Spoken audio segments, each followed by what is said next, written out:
I stayed in my broken marriage because I wanted to protect my children from even more pain. But when I finally decided to leave, the whole family thought I was a traitor. Everyone except my own children. My name is Alex, I'm 48 years old, and for more than 20 years, I was married to my ex-wife Megan. Ours was the kind of marriage that looked solid from the outside. 2 kids, a house in the suburbs, family photos on the mantle that painted the picture everyone expected to see. We raised 2 children together. Kevin, who's 22 now and just finishing up college, and Ollie, who's 20, fiercely independent, and already carving out a life of her own. For a long time, our life moved in predictable rhythms: school drop-offs, weekend grocery runs, summer road trips, and all the small, ordinary moments that stitch a family together. But over time, the closeness Megan and I once had began to fade, slowly at first, like a light dimming so gradually you don't notice until the room feels cold. And when the end came, it wasn't explosive, it was quiet, tired, the unraveling of something that had already been fraying for years. For a long time, our marriage was stable in that dependable, unremarkable way that most people might even envy. We both worked steady jobs, split the responsibilities fairly, and poured our energy into raising the kids as best we could. There was no dramatic passion maybe, but there was routine and there was partnership. When Ollie was born, I even took a rare stretch of vacation time just to be home with her during those first blurry, exhausting weeks, and I remember pacing the living room with her in my arms at 3 a.m., whispering to her about nothing and everything while Megan finally slept. We had our roles, our rhythm, and back then it felt like enough. Maybe even more than enough.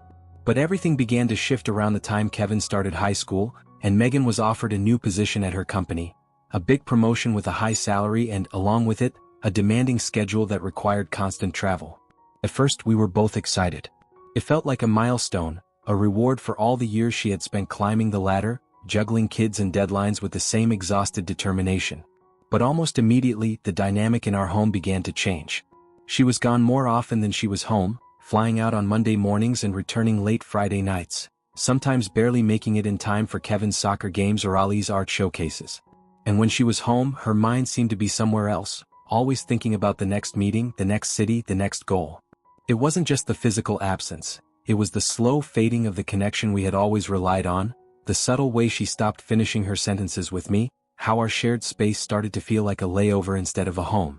I found myself slowly taking on everything: cooking, cleaning, managing the endless school logistics, and most importantly, being the emotional anchor for the kids as they navigated adolescence with all its confusion and growing pains. Megan was hardly present in our daily life anymore, and even when she was physically at home, it felt like her presence stopped at the door. She'd sit at the kitchen table scrolling through her emails, eyes glazed over as Kevin tried to tell her about his science project or Ollie held up a sketch she was proud of. I started to feel like I was parenting alone, not just in the practical sense but in the emotional trenches too. It wasn't resentment at first, just a quiet realization that the balance we had once fought to maintain had completely tilted, and I was the only one still trying to hold everything together. I asked her more than once if we could try family therapy, not out of accusation but out of hope, out of a desire to salvage what still felt like it could be saved. Each time, she agreed with a sigh and a distracted nod, as if just saying yes would be enough to keep the conversation from going deeper. But when the actual sessions came around, she missed them. First for work conflicts, then for travel delays, and eventually with no excuse at all. When I brought it up again, gently, carefully, she just shrugged and said that everything was fine, that we didn't need therapy because there wasn't a real problem. And in that moment, I realized we weren't even speaking the same language anymore. When the pandemic hit, everything that had already been unraveling in quiet ways suddenly got worse, more visible, more suffocating. Megan started working from home like the rest of us, but it didn't make her any more present. Instead, she locked herself in the office for hours on end, barely coming out for meals, often eating alone with her headphones still on. Meanwhile, I felt like a single parent in every sense of the word, managing the chaos of remote schooling, grocery runs, endless laundry, and the emotional fallout that came with isolation and uncertainty. Kevin was struggling with the transition to college, everything about it made harder by the fact that it was all happening online, and Ollie had started sinking into a deep depression, pulling away from everything she used to love and withdrawing into herself in ways that scared me. I was exhausted, heartbroken, and stretched thin, but I told myself I'd hold it together for them because they needed me, and if I let go, everything else might collapse. At some point, somewhere in the middle of late-night arguments that never really started and long silences that filled entire weekends, I realized that our marriage had become just a shell, an empty structure that looked intact from the outside but echoed hollow on the inside. There was no warmth, no partnership, no shared glances or quiet understanding, just two people coexisting in a space that used to feel like home. But the thought of divorce felt like detonating the foundation of everything we had built over 2 decades. The routines, the memories, the sense of stability our kids still clung to.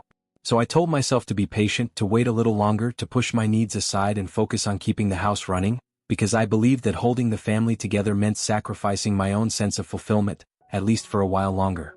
When Ollie finally began to emerge from the fog she'd been trapped in, smiling again, leaving her room without prompting and even talking about going back to art school, I felt something shift inside me, like I could finally exhale after years of holding my breath. Around the same time, I had quietly reached a financial milestone I'd been working toward in the background, slowly and methodically saving and investing until I had enough to secure both Kevin and Ali's futures.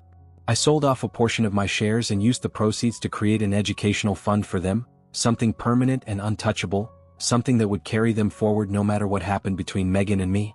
It felt like drawing a protective circle around them, a promise that no matter what storms came next, they would be able to walk their own paths without the weight of our unraveling on their backs. Once everything was in place, the kids stable, the financial safety net secured, I finally filed for divorce. I didn't do it with anger or revenge in my heart. I did it with clarity, with the quiet conviction that I had given everything I could, and it was time to stop living in a life that no longer resembled a marriage. Megan was furious when she found out. She came home from yet another business trip, this time to find the paperwork waiting and the house emotionally empty in a way that even she couldn't ignore. She tried to act like it was all sudden, tried to slip back into our routine like nothing had changed, as if I had made some dramatic, impulsive mistake. But I stood firm. I told her calmly and clearly that the decision was final, not made in haste but after years of trying, of waiting, of hoping she'd return to us in more than just physical form. I wasn't angry anymore, I was done. We went through mediation like two business partners dissolving a company, efficient, polite, and stripped of any warmth or tenderness that might have once existed between us. There were no shouting matches, no desperate pleas, just a quiet understanding that whatever we'd had was long gone, and all that was left was to divide the pieces cleanly. We signed the papers in a sterile office, sitting across from each other like strangers, and when it was done, there were no tears, no hugs, no final conversation to acknowledge the 2 decades we had shared. We simply stood up, nodded, and walked out in opposite directions. It wasn't dramatic, but it was final. We had parted ways for good, and for the first time in a long time, it felt like a step forward rather than a collapse. When the dust settled and the papers were signed, both Kevin and Ollie made the decision to live with me, not out of obligation or pity, but because they said our home felt more like a home than it ever had in years. We grew closer than I thought possible at that stage in their lives. Late-night conversations, shared meals, laughter that returned slowly but surely, and the kind of quiet honesty that only comes after surviving something hard together. But not everyone saw it that way. The reaction from both sides of the family was swift and harsh. I was called selfish, accused of abandoning my vows, labeled a family destroyer, by people who had no idea what those final years had looked like behind closed doors. It didn't matter that I had stayed for as long as I did, or that I had put my children's well-being above my own for years. They saw the divorce as a betrayal, and they made sure I felt the weight of their judgment.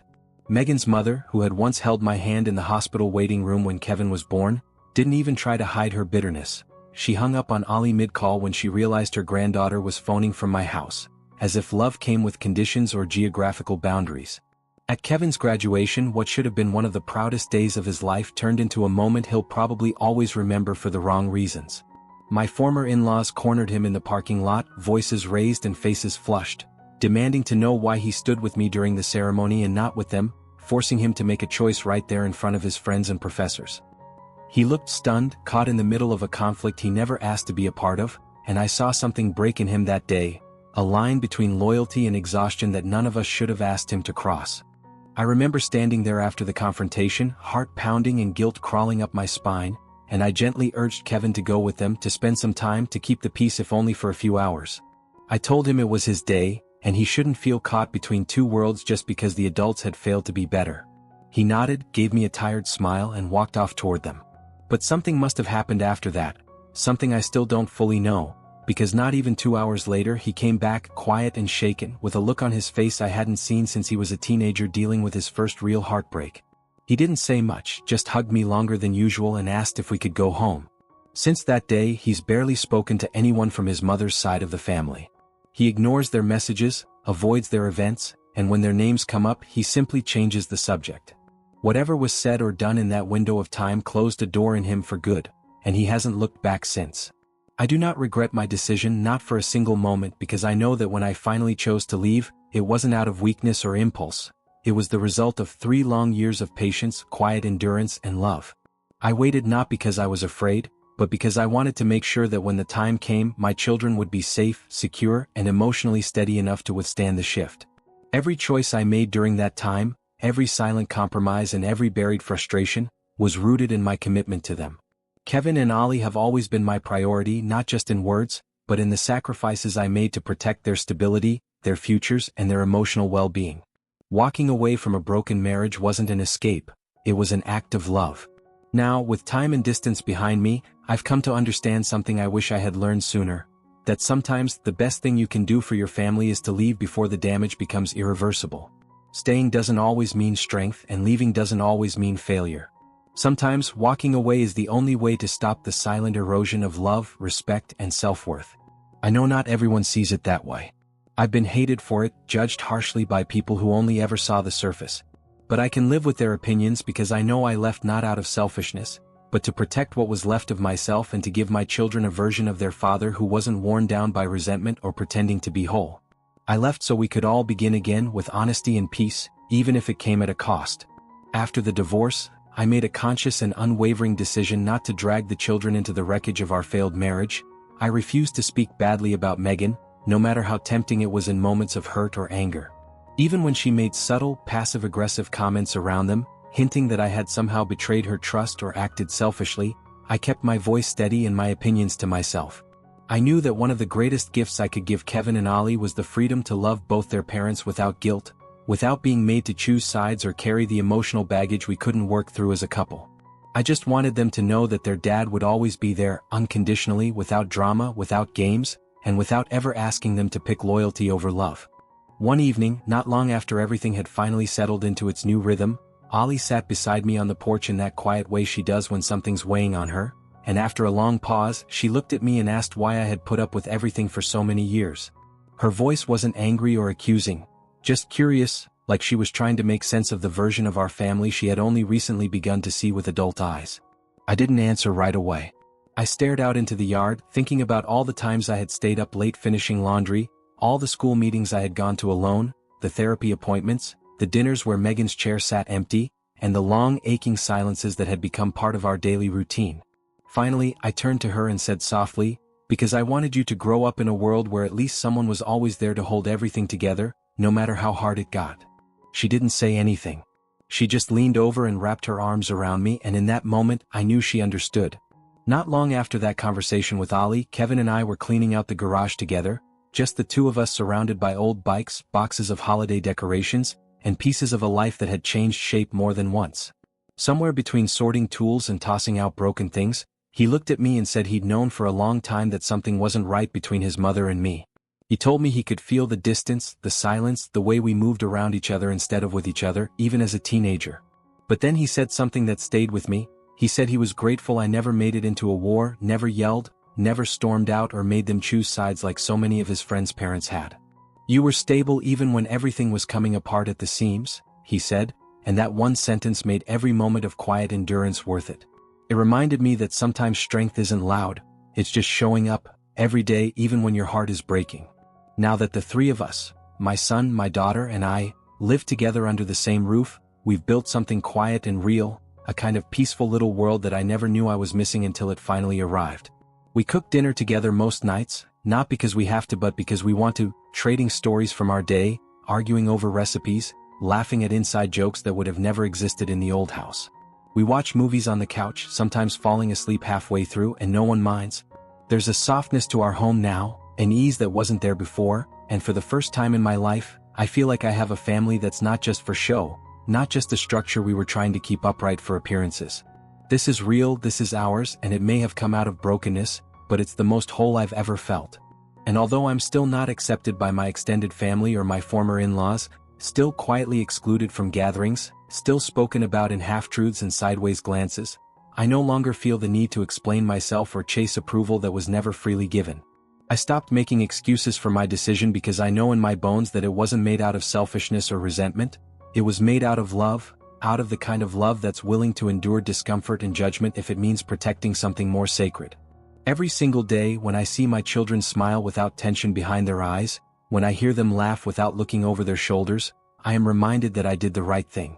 This life, this peace, this version of family we've built together, it was worth everything it took to get here.